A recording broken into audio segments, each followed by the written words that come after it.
मंडळी निवडणूक हरली, सत्ता गेली आणि आता पक्षही हातातून निसटतोय का? 15 वर्ष पश्चिम बंगालवर राज्य करणाऱ्या तृणमूल काँग्रेससमोर आज अस्तित्वाचं संकट उभं राहिलेलं आहे.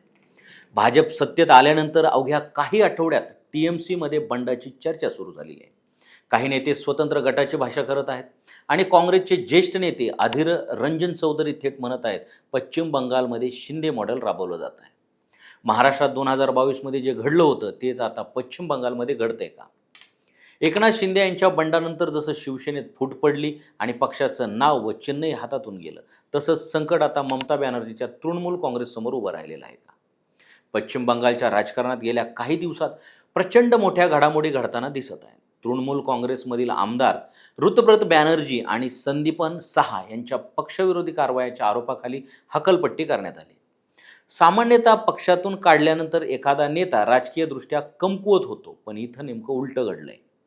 हकलपट्टीनंतर ऋतुव्रत बॅनर्जी यांनी पक्षातील नाराज आमदारांशी संपर्क वाढवला आणि त्यानंतर पश्चिम बंगालच्या राजकारणात एकच खळबळ उडाली.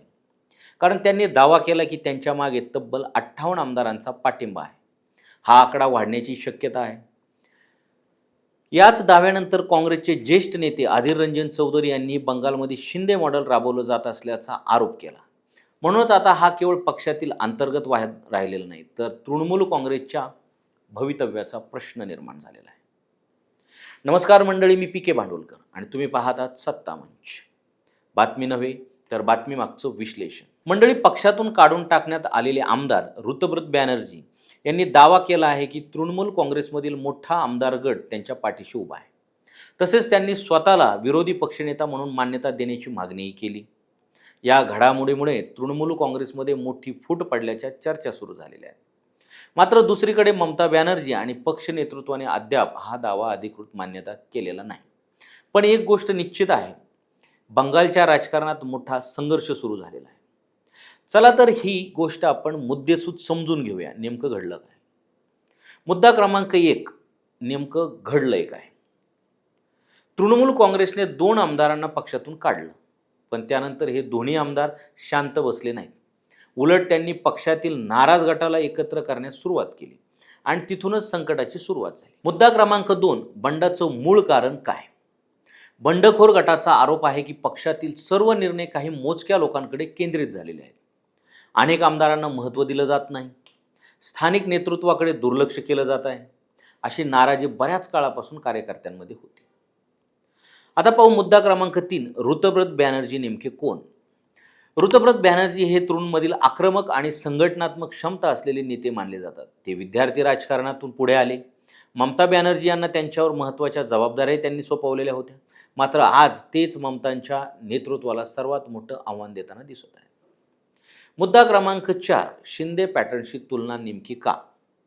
महाराष्ट्रात एकनाथ शिंदे यांनी मोठ्या संख्येने आमदार आपल्या बाजूला घेतले. त्यानंतर शिवसेनेत फूट पाडली, सत्तांतर झालं आणि अखेरीस पक्षाचं नाव आणि चिन्ह शिंदे गटाकडे गेलं.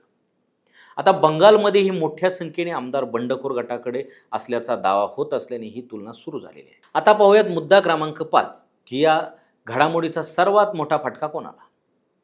तर मंडळी, या घडामोडीचा सर्वात मोठा फटका ममता बॅनर्जी यांना बसू शकतो. कारण गेल्या अनेक वर्षातील हे त्यांच्यासमोरील सर्वात मोठं अंतर्गत आव्हान मानलं जात आहे.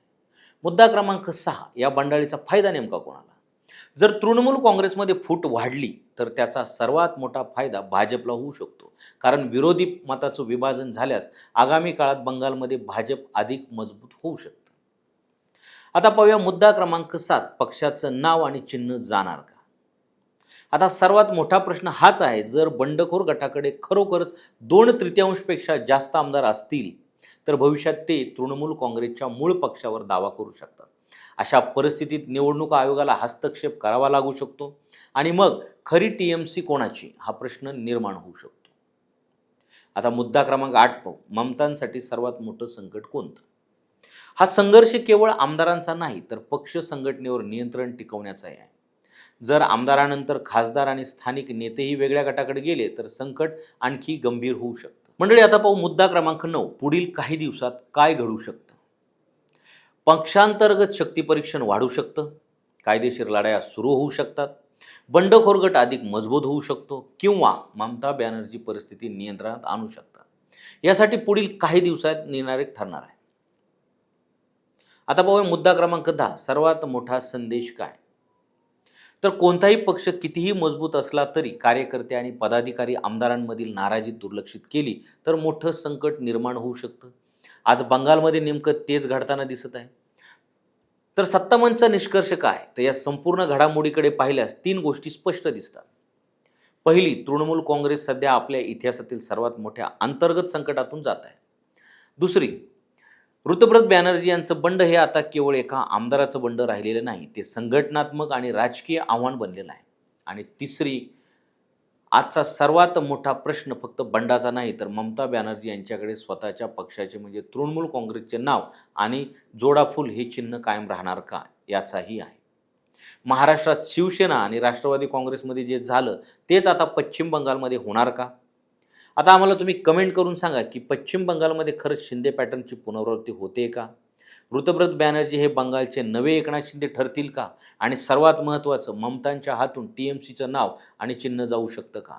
तुमचं मत आम्हाला कमेंटमध्ये नक्की लिहा. आणि व्हिडिओ जर आवडला असेल तर लाईक करा, शेअर करा आणि सत्तामंच चॅनलला सबस्क्राईब करा आणि इंस्टाग्रामला फॉलो करा.